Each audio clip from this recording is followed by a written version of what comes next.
Okay, hello and welcome to another episode of Hiring and Inspiring. Today's guests are, I've got two actually, Adam Powell and Harvey Rivers, the boys from Harwell Consulting, directors, co-founders of a recent recruitment business up in Queensland. Both sort of doing some good things, and I think have really sort of taken to running their own business by storm, coming from a bit of a recruitment background as well. So I'm looking forward to catching up with them, finding out a bit more about their journey so far, learn a bit from their experiences, and just sort of chewing the fat, all things recruitment. So, chaps, with that introduction, welcome to the show. How are you both getting on? Yeah, good. Thanks, mate. Appreciate you having us. Yeah, mate. Appreciate being on. No, we're good. Hot up in Queensland. Yeah. Probably the same for you. Yeah, good stuff. Well, mate, as I said in the intro, recent news, I want to start with that, is the new business, Harwell Consulting. I believe it's been 8 months now since you launched it. Real sort of broad question here, but how's it all been going? How have you both been finding it? It's felt like longer.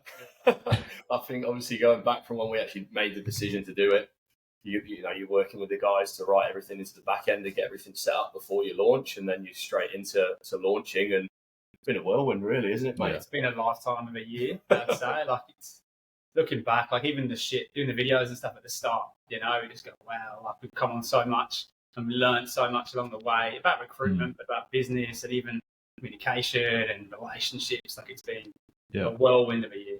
I think it's safe to say we've probably far exceeded our own personal expectations of when we launched it. I think when we launched, we were kind of quite happy with it being more of a lifestyle business. Myself and Ads, just let's build well, work when we want, sort of thing, and just kind of live well and work until we retire. Whereas now, I think we've got a different vision, and we're obviously on a path at the moment where we're scaling the business and growing it, and that's something that 8 months in, I'd have laughed at you, mate, if you'd told me that. So it's been a pleasant surprise there.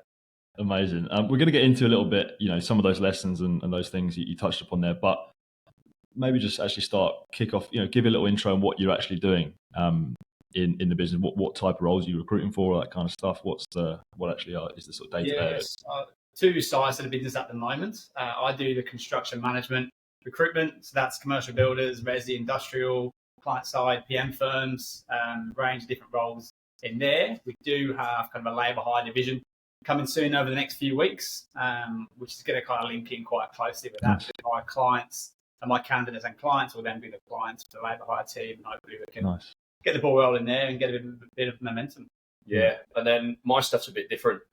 So I'm accountancy and finance, but that's across any sector. We don't really do public practice accountants. It's more so commercial accounting.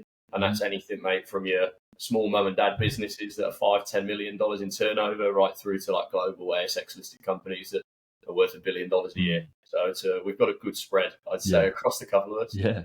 And national, you doing that everywhere across Australia, or is it just the Gold Coast where you guys are based? I guess we kind of started local because the previous role we had, we were geographically restricted to the Gold Coast. Okay. Obviously, leaving there and spreading our wings a bit, Brisbane was an easy one to go and tap into. And I think since we started, we've done roles in Perth, Melbourne, Sydney, and regional New South Wales, regional Queensland as well. But it's more so the clients that we've already got, and then just servicing more areas rather than banging the door down. In Melbourne and Sydney, where we're not particularly that strong. Yeah. And you mentioned last year when you made that decision to go for it and launch the business. What was the sort of the process? What led you boys to say, let's do it, let's do our own thing? We'd always spoken about it. I think it's always something that we wanted to do. I think historically, you look at a lot of the people that have done it, and they normally will have 10 years experience in like your large agency. So for me, it was probably more of a pipeline thought. And then Ads was at a New Year's party or a birthday party, I think, with a couple of our mates who had done their own thing in Brisbane. And I think they were a year or 18 months in at the time. They'd gone out on their own, started their own agency, and I had a message from Ads, and he was just like, mate, we've got to do it. So that kind of put the wheels into motion. And then it was really good timing that Declan from Recruiter, he reached out to me just as we kind of thought about doing it. And we probably were quite stern and wanted to do it ourselves at the start. But then once we had a chat with Dec and spoke about everything that goes into it and the times that we had available, it was like, let's do it with the lads at Recruiter. Yeah, okay. And you sort of said it's something you've always thought about doing, and then you just kind of went for it. It's something I think about. There's never the perfect time, I imagine, to do it. You know, there's never going to be that perfect sort of like set of scenario where your life, you've got everything in line. It's like, right, let's do it. You just got to kind of do it, I guess, and sort of figure it out as you go along. Is that how you sort of rolled with it, you think? Yeah, probably the wrong time, to be fair, for halves. I'll let you jump in, mate. Yeah, well, my missus just had a little one.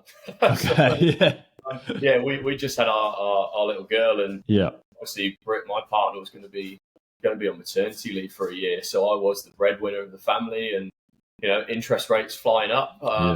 It was definitely a risk on our behalf, but I think, and it's what we've done the whole way, mate. We just backed ourselves. We looked at the figures and obviously what we were getting paid compared to what we were billing in a large agency, and you know, we start thinking, okay, well, if we take this percentage of business, we're going to be this better off. We just weighed up the risk and thought, let's have a go for it. But Geordie Williams was probably the one that gave us the nudge, wasn't he? Got real successful real estate guy on the coast. Okay, through CrossFit. I went for lunch with him, mate. He's sort of thinking, you know, be 6 months away, then we're going to start. And I don't know if I could swear, but he was like, what the fuck are you waiting for? Really? Okay, yeah. Not too sure. Yeah. He'd done the same journey in real estate. I think he was with one of the big guys, and then just made the jump, went out on his own 8 or 9 years ago and hasn't looked back. So he gave us the friendly nudge that we needed, I think, mate. Yeah. And you said earlier about the stuff you've learned along the way. What have been maybe the main lessons that you've learned since you've launched it? Lessons. I say we're good recruiters when we're working in our old agency. Yeah. Like, we do a good job, but I think the level now of outcomes that we achieve, the level of service we offer, the level of understanding that we've got of our clients and candidates has just gone through the roof. Is that because you care more now, because it's your own sort of baby, you think?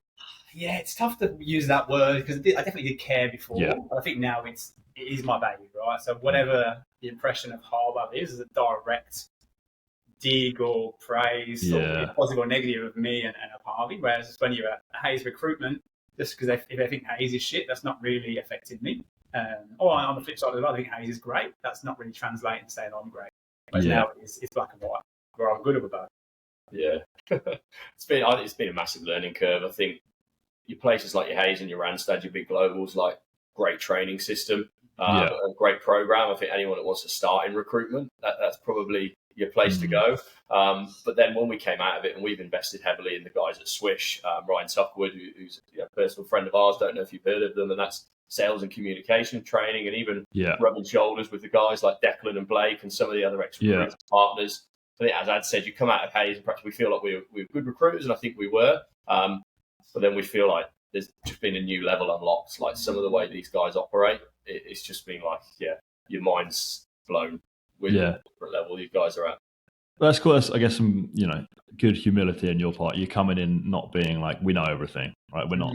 We are business owners now, but we don't. There's a lot of us. There's a lot of you're leaning on other people by the sound of things and doing the training and development. So it's not. You're not sort of saying, I've got it all licked. So definitely, isn't it? Have there been like improvements as in terms of your sort of business acumen? You're running a business compared to just being your day-to-day billing recruiter. How have you developed there, do you think? Yeah, definitely not finished article in terms of business, that's for sure. We've got good people around us. I think probably the most important thing. We've got a great accountant who helps us, understands we don't know much, so she walks us through things. We've got Blake and Deck, the amount of times we call those guys in a week going, shit, this has happened, what should we do? We got Tucky on the Swish side of things. We actually had a training session. We do 3 weeklies with those guys, and Harv had one. I've got this meeting with a client. So, this is one of the issues. And he kind of just took the time, stepped out, try this, try that. Put it in place and got an awesome outcome from that. So I think we're very aware and very happy to put our hand up and go, we don't know, and people know a lot more. So we lean quite heavily into people, and luckily they don't mind it too much. Yeah, I think for the first 6 months in business, we were probably 2 of the most annoying blokes in Queensland, mate.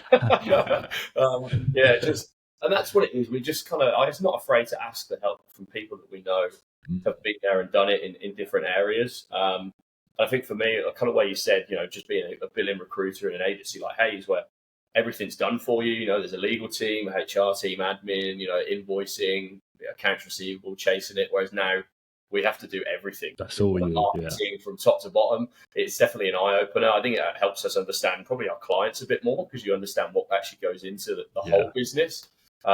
It's been a huge eye opener for us. And I think you're always learning. Even speaking to the guys now that have been doing it 15 years, mate, even they're still learning. So I don't think that'll ever stop.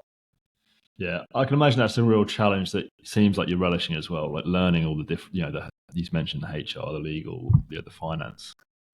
It can be days where it's tough, but I imagine you're relishing that challenge as well. Yeah, I think having a partner, having Harv's in it, we've been best mates since we were 14, since we rocked up at a football trial, so there's nothing we don't know about each other. There's nothing we can say to each other.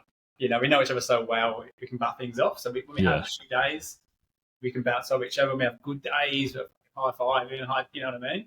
And so sharing the good and the bad, I think, has been massive. And I don't think individually we'd be anywhere near as strong and as good as we are than we have been doing it together and just being in the trenches together. Yeah, it's definitely exciting, mate. Like, if I just stay within my comfort zone, I'm bored.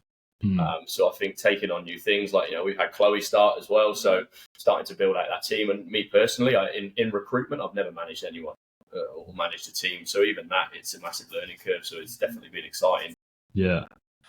As you touched upon, your working relationship, how is the sort of partnership? How have you guys, how's your relationship changed, or how has it been affected now you're sort of in business together? We haven't had an argument yet, have we?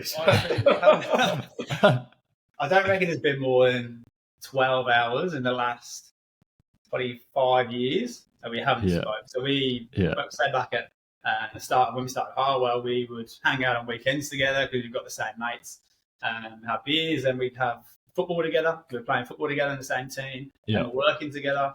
So honestly, I probably see this fella more than I see my missus. Well, I definitely do, actually, like 100%. Yeah. But that's been great. Like, even going back to the Swish stuff, like we did personality testing, and we were, we find out I'm a C personality type, so a bit more calculated. I like to go and collect all the data, stuff like that. Whereas Ads is a bit more D, so that's just more kind of like get me an outcome now. So learning that about each other has helped us make different decisions. Sometimes if I'm being a bit too slow with something, he'll give me the nudge, like, come on, mate, let's do it. But at the same time, if I need to slow him down and go, let's look at the data, especially when we're looking at building the team and looking at cash flow and stuff like that, it's a good combination. I feel like D's and C's work really well together.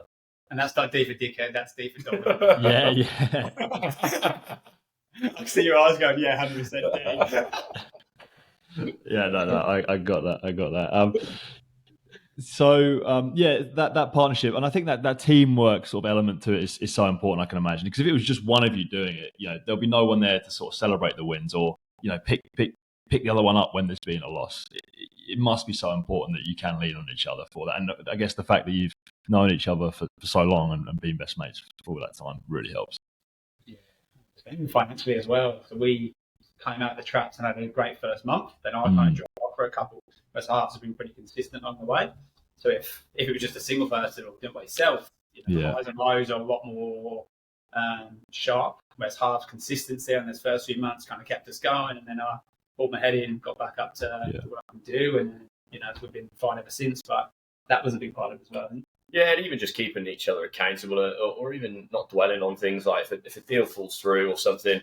If I was on my own doing this, I'd be sat there, thinking about that, and before you know it, you've lost days or even a week. Whereas, it's easy to have a mate there just go, yeah, mate, could you have done anything more? No, I couldn't. All right, pack it away. Don't worry about it. On to the next one, and all of a sudden you just cranking again. Yeah. So it definitely helps from that. It'd be in those early months, I think it would have been a really lovely place doing it on your own. So hats off to anyone that does.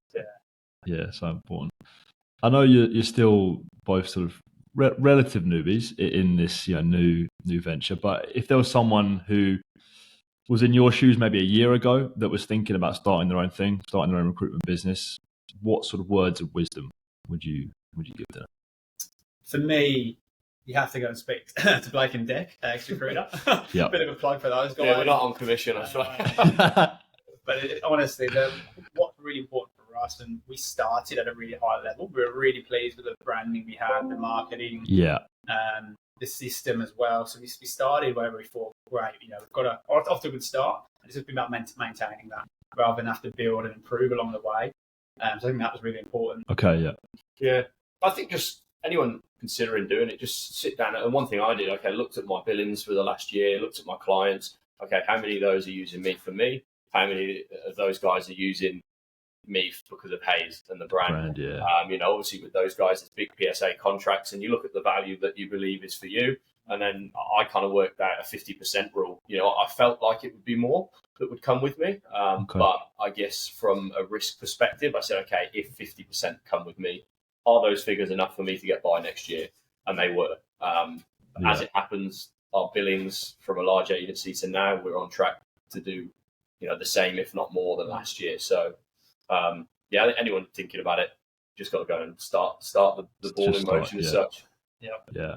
You mentioned your time at Hayes. That was obviously your recruitment training ground, so to speak, where you cut your teeth in the industry and learnt the ropes, and we're in the trenches, I imagine, so to speak. How do you reflect on that time, that period initially in recruitment, where you sort of you, as I say, cut your teeth, and main things you've learned from that time that you still apply? Perfect place to start. I worked out, so I can't comment on saying but for us it was perfect. On the Gold Coast, it was local, which is important to where we are. The training, they invest heavily into that, so it's quite a structured training plan. There's good progression if you show that you're keen and you want to do well and work hard. I guess the desk as well, like I was quite lucky that construction opened up for me. I wasn't meant to be on that one when I started. It's meant to be manufacturing. That person resigned, so they said, hey, do you want to do that? Which, again, been so lucky. I mean, the best decision ever for me personally.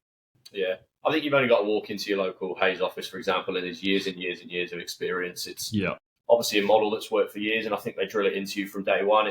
They have a very rigid structure. It's highly focused on activity. So I think for your first place to learn recruitment, if you can kind of keep some of those traits that they instill in you, and then slightly tweak it for your market, the way you like to work and what you feel is best. I think it's a great place to start. I think most of the successful recruitment business owners you see, at some point, I'd say they've probably been with a Hayes or a Randstad. Were there any things that, even like a mindset thing, something that's like, I guess, still applied today, that really stuck out from that time that you've kept?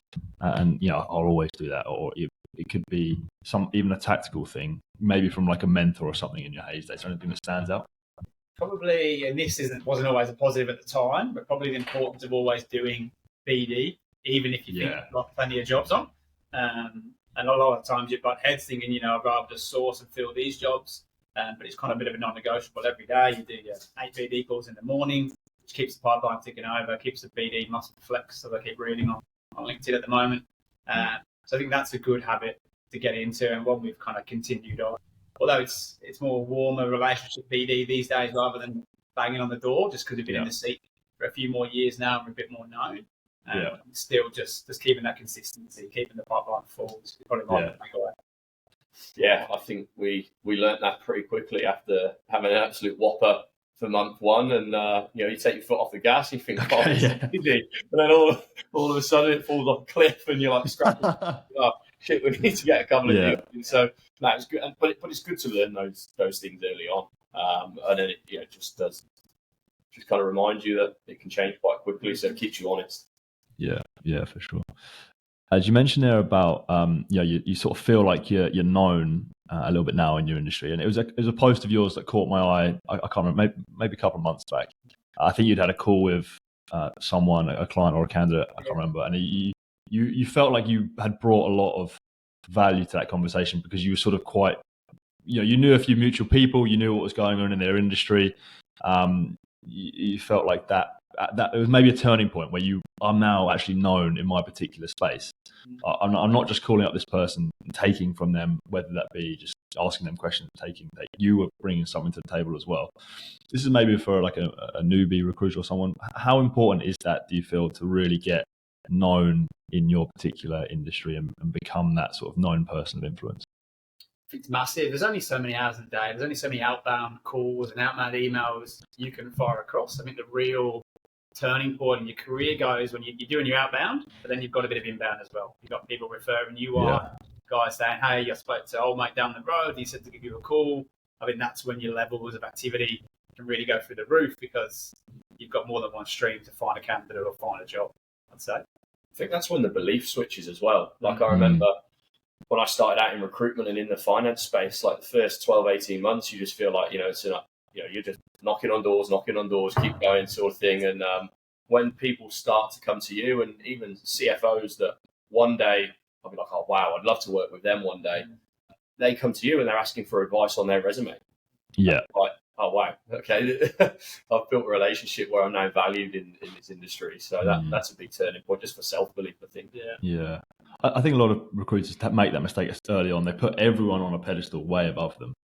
And that's always something I say to my team, level yourself. These people need you as well. Don't get them down off the pedestal, because you can help them. And I think once you have that conversation and start building that sort of evidence that you can do it, it's like when you're building confidence. It's all about just having that sort of evidence behind you that you can do it. Yeah, I think it brings defenses down as well. If you go in and they're on a pedestal and you're just asking, or you're just selling, straight away the defenses go up, and it's difficult. Whereas if like you say, you put yourself on a level and you're bringing as much to them as they bring to you, that's where I think you get your solid, more longer term relationships. Given the vulnerability side of it as well, which doesn't come at the start because you're scared to be vulnerable, because you actually don't know that much. I think past that, there's actually a lot of power in being vulnerable and saying, shit, man, I actually don't know loads about your industry. Yeah. Can you share what do you think is important?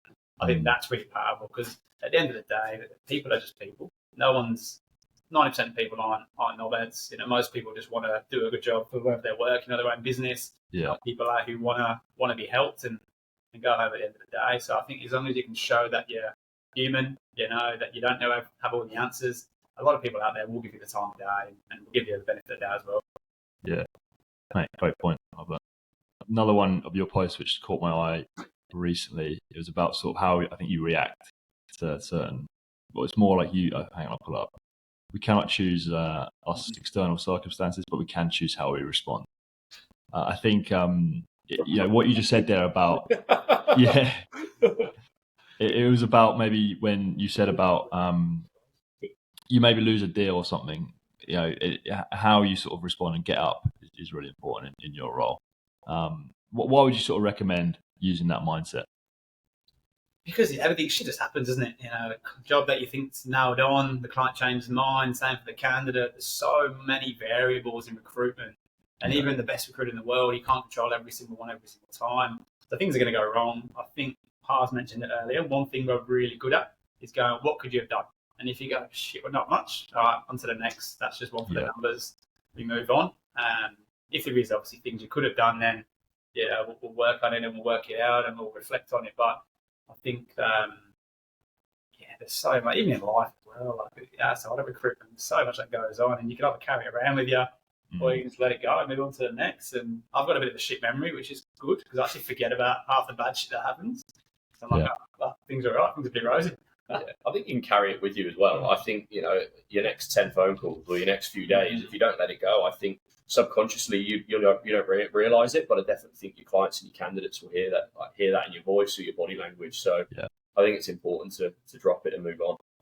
Yeah, and I think that comes with time. I remember when I first started, you lose a deal, I'd be moping about for maybe a few days, and then you do it for years, and then. But even the pipeline, right? If you've got one job on and you lose your one job, that's the end of the world. Where if you work on 10 jobs and you lose one, that's a bit easier to take, isn't it? So I think it comes back to the pipeline you've got and the amount of activity you're doing.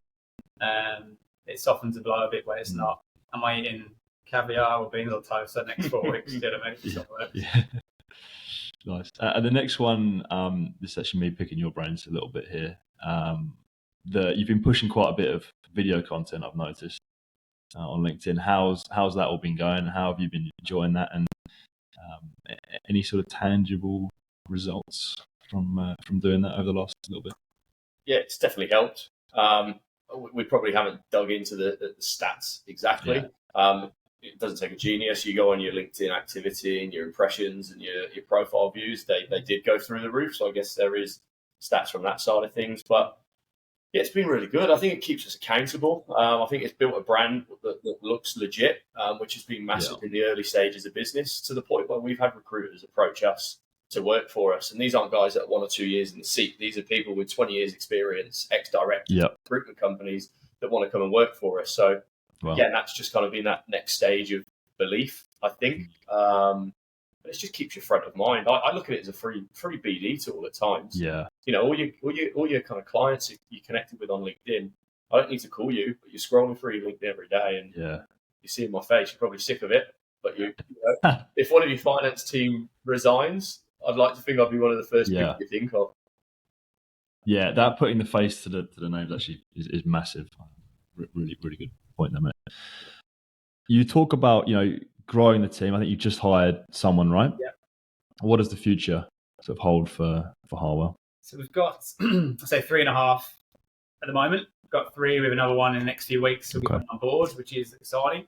End of 2024, that'll be 6, at least 6 based locally. We use VAs as well, who are offshore to help with certain things. So 6 locally here. And then I think 2025 will be a case of 3 sectors are up and running and humming. What other sectors, you know, can we attract people to come recruit for? I think we like hiring experienced people. I don't know if we've got the time, potentially the expertise of how to train rookies. I'm not sure if that's us or not. Maybe down the track. Yeah, I think the good thing is we weren't desperate to grow. Like, it wasn't even our plan originally. So it's kind of fallen on our lap a bit, and it's been very person dependent. And yeah, Ad's hit the nail on the head. We'd probably be doing someone a disservice if we said, yeah, come in, we can spend all this time training you, mentoring you, because we, at the moment, as we just said, we're doing everything, so we don't have that capacity. If someone, we're probably looking for people who were us 12 months ago, but probably don't want to start their own agency. You know, you've got a great network, you bill well in a large agency, but you want to come and do that with a lot more flexibility, probably take more of what you bill, and also just a different culture. They're the sorts of people that we're targeting. And Harv, you mentioned about first time managing recruiters. How do you feel about that? Yeah, good. I've done management before in previous roles, so just apply. It's just dealing with people.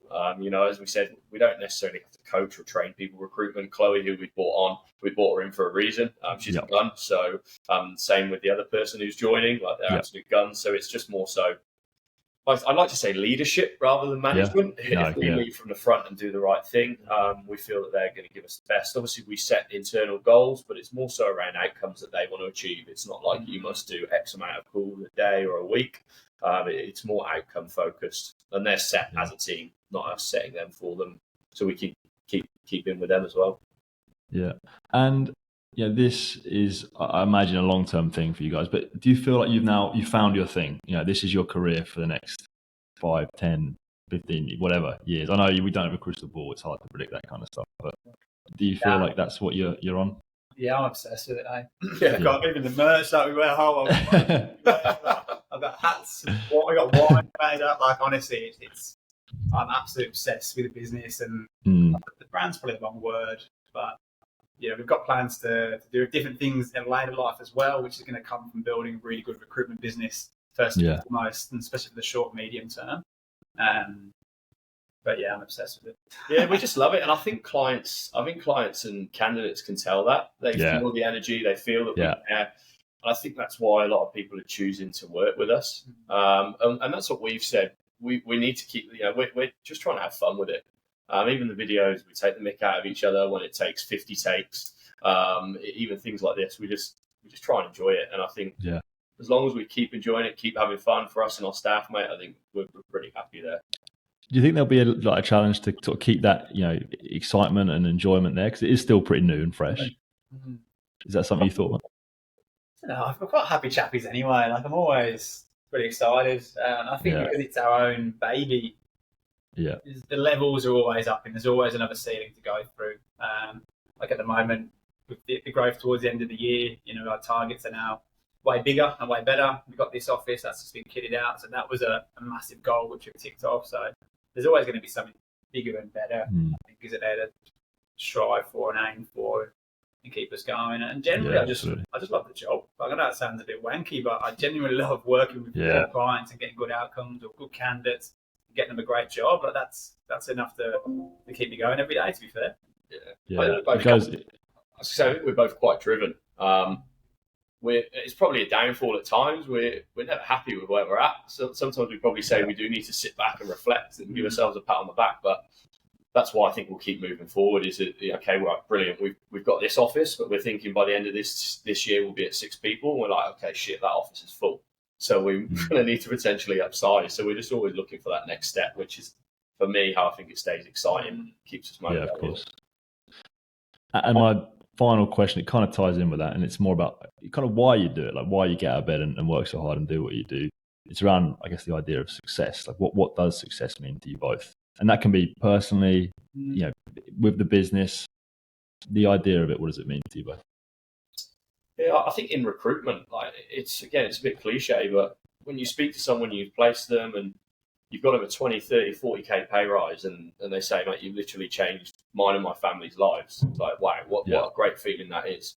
So that's probably from the recruitment side of things. And even personally, I think building something that we're so proud of, and we've got our faces on the front of the office and people drive past on Gold Coast Highway and they send us pictures, and it's just, then it starts to sink in, and it's building something we can be proud of that ultimately is going to give us and our family a better life.